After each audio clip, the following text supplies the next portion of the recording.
Hello everyone, स्वागत है आप सभी का मेरी क्लास में। आज की क्लास में हम भारत के राष्ट्रपति के अधिकार, कार्य और शक्तियों के बारे में पढ़ेंगे। यानी भारत के जो राष्ट्रपति है उनको कौन कौन सी शक्तियां प्राप्त है और वो कौन कौन से कार्य करते हैं।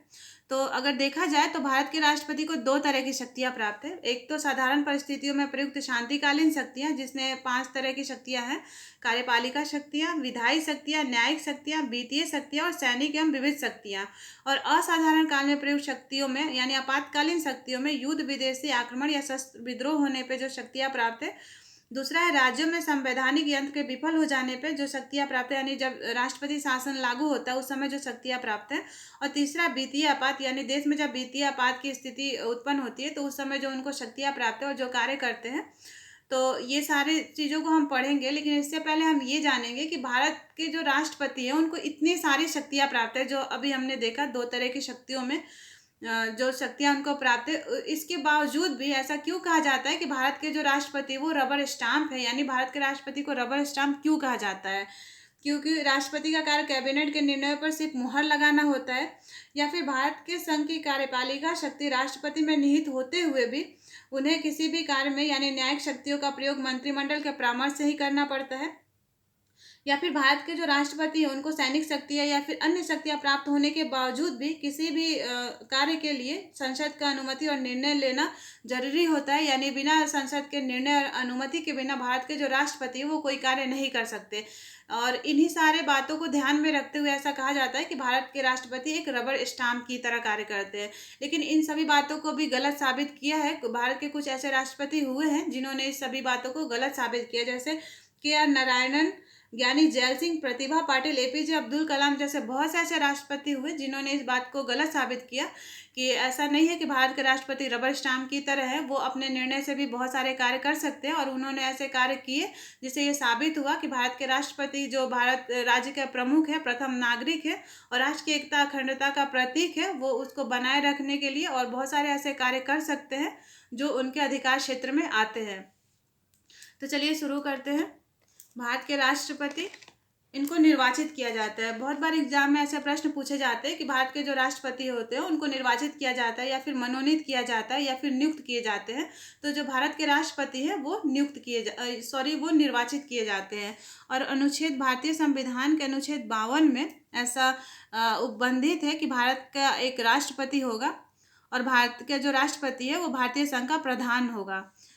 भारतीय संघ का प्रधान, राज्य का प्रमुख, प्रथम नागरिक, राष्ट्र की एकता अखंडता का प्रतीक होता है भारत के राष्ट्रपति। और राष्ट्रपति बनने के लिए न्यूनतम आयु 35 वर्ष है और लोकसभा का सदस्य निर्वाचित होने के लिए अर्हित होना चाहिए। यानी राष्ट्रपति को इस लोकसभा का सदस्य निर्वाचित होने के लिए योग्य होना चाहिए।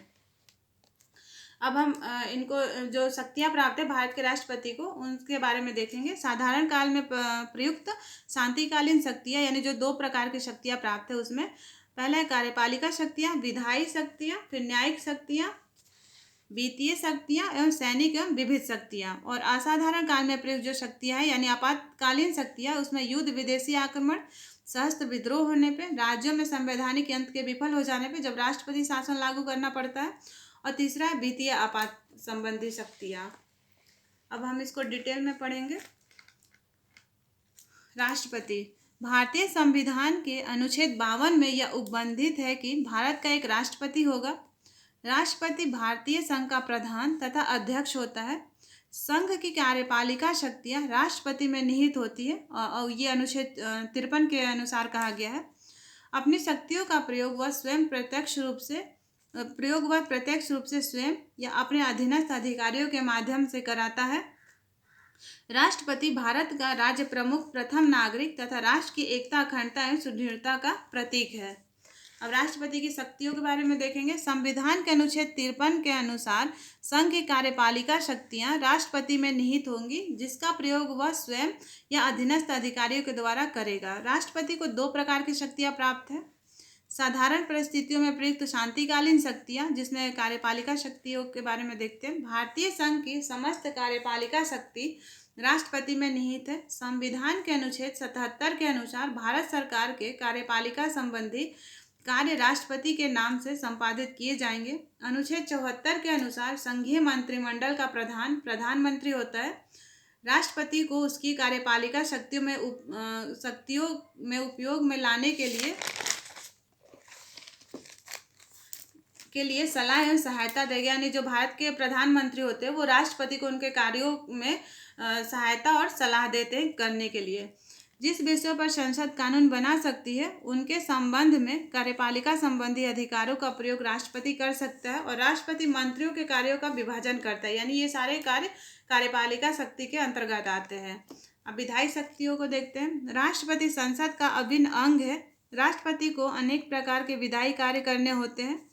संविधान के अनुच्छेद 58 1 और 2 के अंतर्गत वह संसद को आमंत्रित एवं स्थगित करने और लोकसभा को भंग करने के अधिकार का प्रयोग करता है। संसद में मतभेद होने की अवस्था में राष्ट्रपति संयुक्त अधिवेशन आमंत्रित करता है और अधिवेशनों के अभिभाषण देता है। राज्यसभा में 12 सदस्यों को मनोनीत करता है और राष्ट्रपति के स्वीकृति के बिना कोई भी विधेयक कानून का रूप धारण नहीं कर सकता, इसीलिए प्रत्येक विधेयक पर राष्ट्रपति के हस्ताक्षर जरूरी है। विधायी शक्तियों के अंतर्गत राष्ट्रपति संसद का अभिन्न अंग है।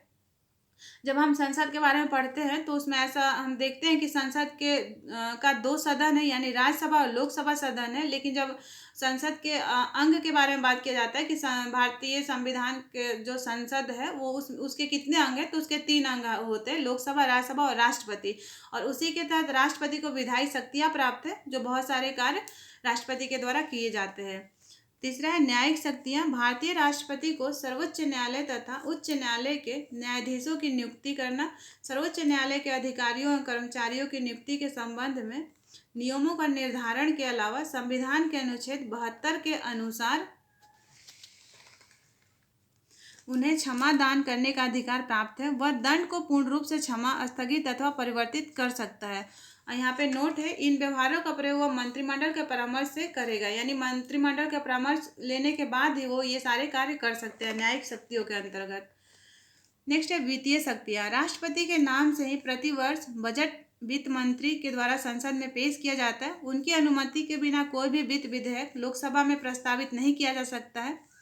राष्ट्रपति ही प्रतिवर्ष लेखा परीक्षक की रिपोर्ट, वित्त आयोग की सिफारिशें आदि संसद के समक्ष रखवाता है। भारत की आकस्मिक निधि पर उसका पूर्ण नियंत्रण होता है। संघ तथा राज्यों के बीच करों के विभाजन के संबंध में सलाह देने के लिए वित्त आयोग की नियुक्ति का अधिकार भी राष्ट्रपति को ही प्राप्त है।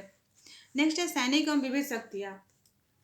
सैनिक शक्तियों के अंतर्गत तीनों सेनाओं की सर्वोच्च कमान राष्ट्रपति में निहित है, परंतु वह अपनी इस शक्तियों का प्रयोग विधि के अनुसार ही कर सकता है, यानी वस्तुतः युद्ध और शांति के समय कानून बनाने का अधिकार पूर्ण रूप से संसद को प्राप्त है और संसद की अनुमति के बिना ना ही युद्ध की घोषणा कर सकते हैं यानी राष्ट्रपति, और न ही सेनाओं को युद्ध में लड़ने के लिए भेज सकता है।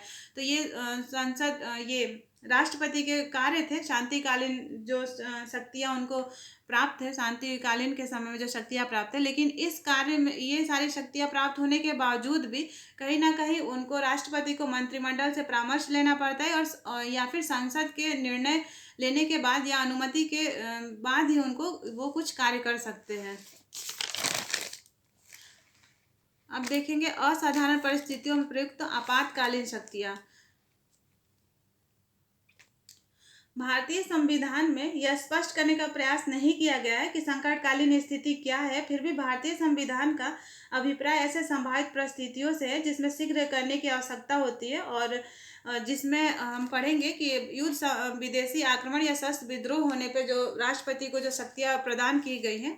तो 44वें संशोधन से पूर्व संविधान में सशस्त्र विद्रोह की जगह आंतरिक अशांति थी। जो अभी हम राष्ट्रपति की शक्तियों में युद्ध, विदेशी आक्रमण या सशस्त्र विद्रोह देखते हैं, उसके जगह पे पहले आंतरिक अशांति को रखा गया था। फिर संविधान की धारा 352 के अंतर्गत यदि राष्ट्रपति को यह आभास हो जाए कि वह बाह्य आक्रमण या सशस्त्र विद्रोह के कारण ऐसी स्थिति उत्पन्न हो गई है या आशंका या फिर समस्त भारत या इसके किसी भी खास भाग की स्वतंत्रता खतरे में पड़ गई है, तो राष्ट्रपति संकट काल की घोषणा कर सकता है। लेकिन इस प्रकार के समस्त आदेशों का अनुमान संसद द्वारा 30 दिनों के भीतर आवश्यक है। अगर राष्ट्रपति के द्वारा ये घोषणा की जाती है, यानी संकट काल की घोषणा की जाती है, लेकिन उसके लिए भी उसे संसद का अनुमोदन 30 दिनों के भीतर आवश्यक है। नेक्स्ट है राज्यों में संवैधानिक यंत्र के विफल हो जाने पे, यानी जब राज्य में संवैधानिक यंत्र विफल हो जाता है, वहाँ का जो कार्य संचालन ठीक से नहीं हो पाता है, उस समय जब राष्ट्रपति शासन लागू करना होता है तो राष्ट्रपति को बहुत सारे ऐसे शक्तियाँ प्राप्त है, जिसमें संविधान के अनुसार संघीय सरकार को राज्यों को बाह्य आक्रमण तथा आंतरिक अशांति से बचाने और राज्य की विधि व्यवस्था संवैधानिक रूप से संचालित करने का उत्तरदायित्व है। अतः संविधान की धारा 356 के अनुसार यदि राष्ट्रपति को राज्यपाल के प्रतिवेदन या अन्य किसी प्रकार से अनुभव हो जाए कि राज्य में ऐसी स्थिति उत्पन्न हो गई है जिससे प्रशासन संवैधानिक रूप से संचालित नहीं हो सकते हैं, तो वह संकट काल की घोषणा कर सकता है।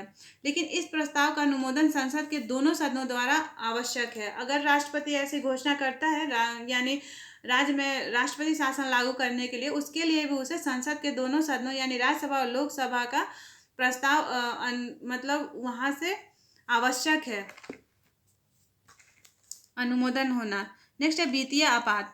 यदि राष्ट्रपति को यह विश्वास हो जाए कि ऐसी स्थिति उत्पन्न हो गई है जिसमें भारत के वित्तीय अस्थायित्व या साख को खतरा है, तो वह वित्तीय संकट की घोषणा कर सकता है और इस प्रस्ताव का अनुमोदन संसद के दोनों सदनों द्वारा 2 महीने के भीतर होना आवश्यक है। अगर वित्तीय आपातकाल की घोषणा भी करना होता है राष्ट्रपति को, तो उनको संसद के दोनों सदनों के द्वारा अनुमोदन आवश्यक होता है। और इसका क्या प्रभाव पड़ता है, तो संघ तथा राज्य सरकार के अधिकारियों के वेतनों में, जिसमें उच्चतम तथा उच्च न्यायालय के न्यायाधीशों के वेतन भी शामिल है, आवश्यक कमी की जा सकती है। अगर देश में वित्तीय आपातकाल की स्थिति उत्पन्न हो जाती है, तो वैसे अगर घोषणा का प्रभाव ये होता है कि वहाँ के अधिकारियों के वेतनों में कमी की जाती है और जिसमें उच्चतम न्यायालय उच्च न्यायालय के न्यायाधीश का भी वेतन शामिल होता है। नेक्स्ट, राष्ट्रपति संघ तथा राज्यों के बीच धन के बंटवारे संबंधी व्यवस्था में आवश्यक परिवर्तन कर सकता है।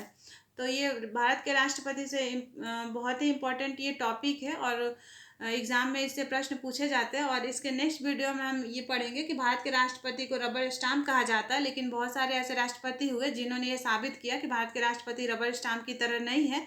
उनको जितनी शक्तियाँ प्राप्त हैं, उन सभी शक्तियों का प्रयोग वो स्वयं अपने तरह से कर सकते हैं। तो आप लोग पढ़ते रहिए। वीडियो देखने के लिए धन्यवाद।